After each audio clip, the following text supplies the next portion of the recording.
What's going on, everybody? Stubbs here from Retro Handhelds, and it is finally time. That's right, we've got the OLED, the Steam Deck OLED. Limited edition, etched glass, 512, glossy. Which screen is truly better? Today's video is just looking at the screens, and then a couple accessories that I found helpful for the deck. Is adding a anti-glare matte screen to your glossy 512 a good idea? Is that really going to give you the same effect if you wanted the etched glass for cheaper? And, you know, does a tempered glass clear HD screen protector that's glossy overlaid on an etched glass screen make any difference? Well, let's hop in. All right, we're just gonna keep it simple today. We're gonna play one game, and it's called Mega Man 11. These are at the same vividness settings. We are at max beautificality. This is my 512. This is my LE. You can already see some camera reflections, of course, up above, where you really don't notice much down here. They are at the same brightness. So I'm going to be splicing in some B-roll that I took on my phone earlier today. My wife actually helped me out a bit with some of this testing. She pointed out a few things that I didn't notice. You see the rainbow, like... From the glossy one? Yeah, and this one. You're seeing a rainbow effect? Well... You look at it from like...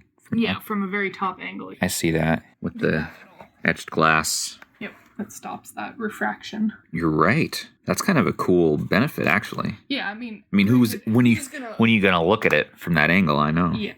I mean, already right away, look at that.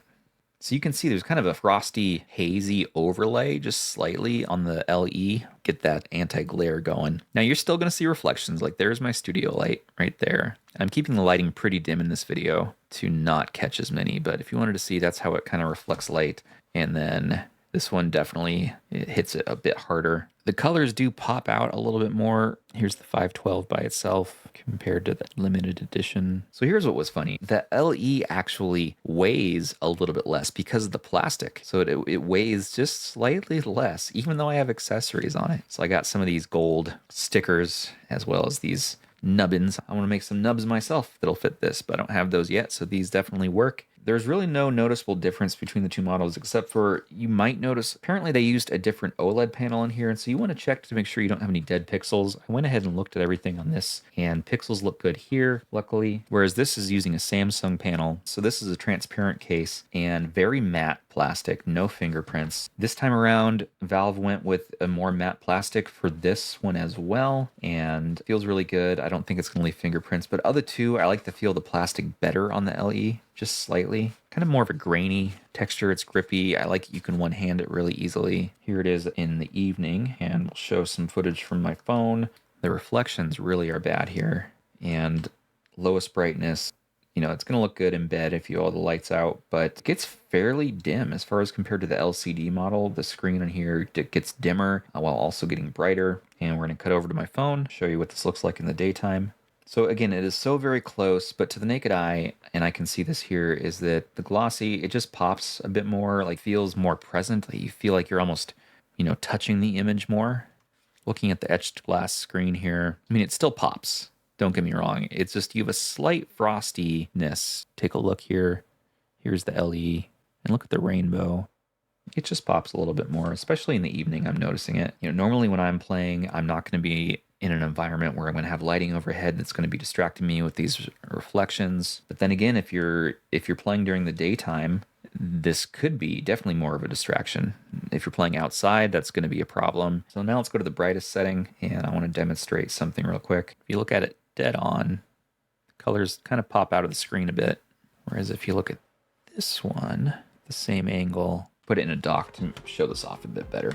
So here is the Steam Deck dock, and I love how small and compact this is. It keeps the handheld a bit more upright though. I do wish it was a bit more dipped down a bit more, and so that's why having a dock like the Minisopuru can come in handy.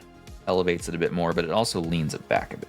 And it has USB ports in the front. This was also sent over for review. Minisopuru, find it in our description. It's a Steam Deck dock. It works well. I've used this one traveling for some months now, and it always comes in clutch. Can I still say that? So okay, here's the deck's angled a bit better. Now we have this one so you don't have the reflections as much of my lighting. You're seeing the blacks be just completely black on the anti-glare, and this you're seeing a bit of a haze now because of the angle. Whereas if you look at it dead on, you're gonna get some light reflections, so we need to like do it like that. I mean, the LE is performing better under this lighting. Let's turn on some more intense lightings, and that's what the anti-glare does. It diffuses the light across the screen. So you're gonna lose a big portion of the screen like this. Whereas this one, at least if you hit a light source, look at that, it only is obscuring just the bottom left, or just the left side. So you can still see the colors across it really well. So which one's better? It's such a toss-up. On the one hand, owning the LE means, or the regular 1 terabyte, means you have your storage good to go. You don't need to do any sort of storage upgrade. And the stock SSD in both of these is just going to be the best one you can really get as far as heating goes, as far as boot up time. Now, if you did want to upgrade the hard drive, which I'm probably going to end up doing in this 512 here, I've done some research and I've put my favorites in the description as well. And so what if we go ahead and put an anti-glare screen protector on? Because I don't want it to be this reflective.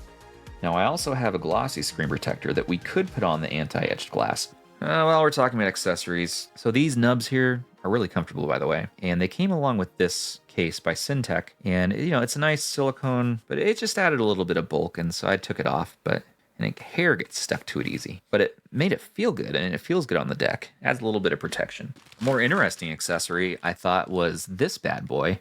So this is a shell that snaps on to the deck, and this all snaps off, kind of like the Legion Go that runs the length of the deck. So I like that. Adds a little kickstand. I'd rather have it naked.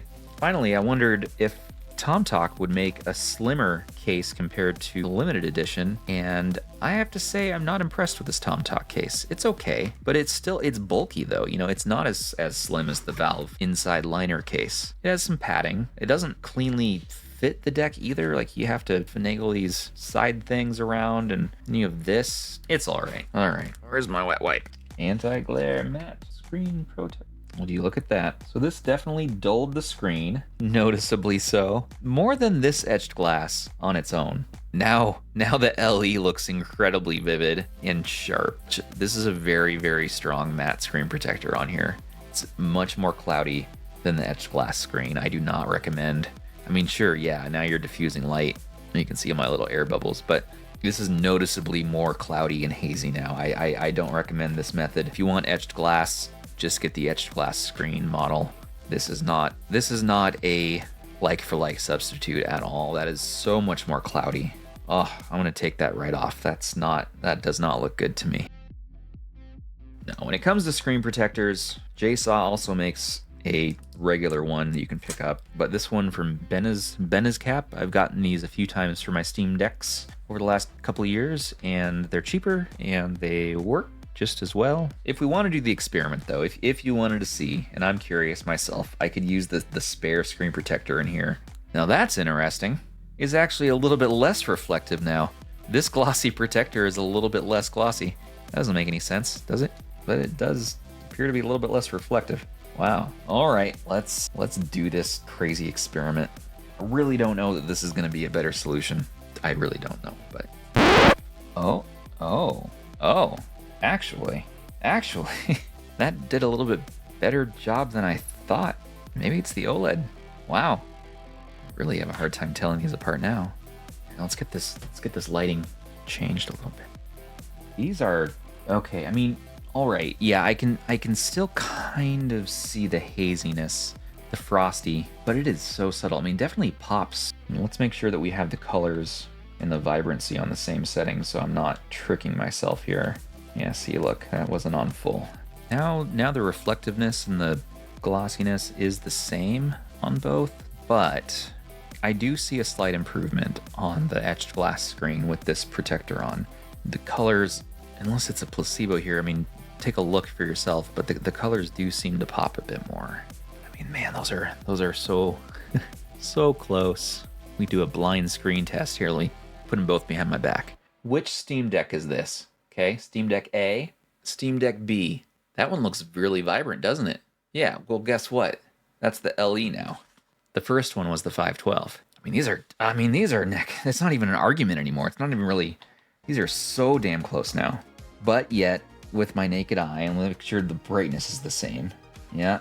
With the naked eye, the 512 still pops maybe another 5% more. But I would say spending $4 to get a screen protector does make a slight improvement. And the screen's protected. That's the most important thing. I don't know. This one, definitely leaving it as is, not doing any sort of upgrade. But this one, I think is going to be the one I'm going to keep. I'm going to miss this deck. But this one is going to get a 2 terabyte drive. And I'll deck it out. It'll look a little less plain. And I'll be happy to have a screen that is the maximum OLED poppiness. But I also have to say, you know, if you didn't have both of these in front of you, it would take some doing to convince yourself that you have a bad screen. Until this came in today, I was set on just keeping this one. I'm like, no matter what that 512 looks like, you know, this is, how can it look better than this? This is such a good screen. It's a gorgeous OLED screen. But this is my deck now. I'll let my wife enjoy my deck too. She thought it was pretty cool seeing it, so. And I'm gonna send this Glossy boy, this new Glossy LE boy, to patron Dan Wiss. I'm glad you're able to enjoy my deck. Well, everybody, I think that does it. The Steam Decks. All right. Time to download Baldur's Gate 3. Well, what do you guys think? 512 or 1 terabyte? This one was really tough to decide. I don't think there's a clear winner here. I think really it's up to you. What is your use case going to look like? Do you play at bed at night? Etched Glass if you play outside on the go, easy. This is the coolest piece of tech that I've seen this year. Like, this is ridiculous. Having all the oomph of the Steam Deck with better battery life, lighter weight, leaps and bounds better than the LCD as far as the screen goes. You do get a 7.4-inch screen, so a little bit bigger, better parts, better buttons, all around. Steam Deck is a winner, and they continue that history, that legacy with the OLED. Oh yeah, don't forget to like, comment, and subscribe if you found this video useful in any way, or you like supporting, or even if you don't. It costs less than a can of beans. Until the next one, take care of your handhelds, everybody, and each other.